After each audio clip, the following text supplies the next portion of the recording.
Tu crois que pour contrôler tes émotions, il suffit de les ignorer? Faire comme si la colère, la tristesse ou le stress n'existaient pas et attendre qu'ils disparaissent?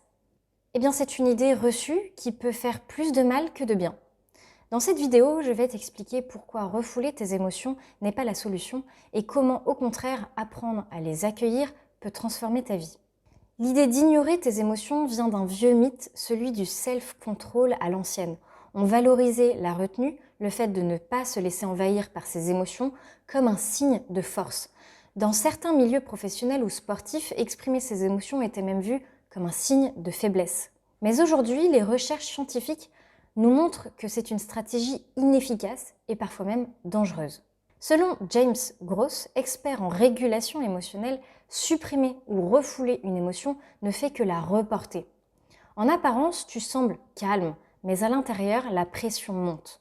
À long terme, cela peut entraîner un stress accru, voire des troubles somatiques.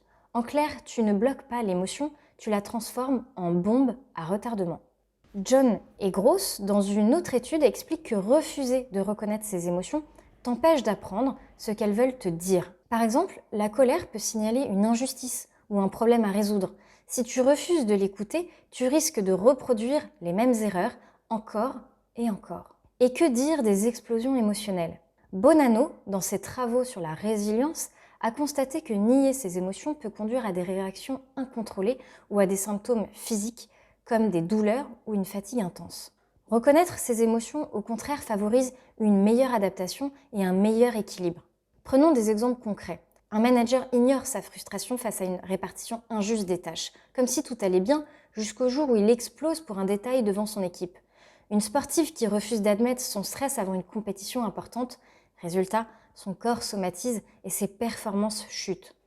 Et cet étudiant qui masque sa tristesse, son sommeil se dégrade, sa concentration aussi, et ses résultats s'en ressentent. La leçon, c'est que ignorer ses émotions n'est pas un super pouvoir de contrôle, c'est la recette pour accumuler des tensions internes.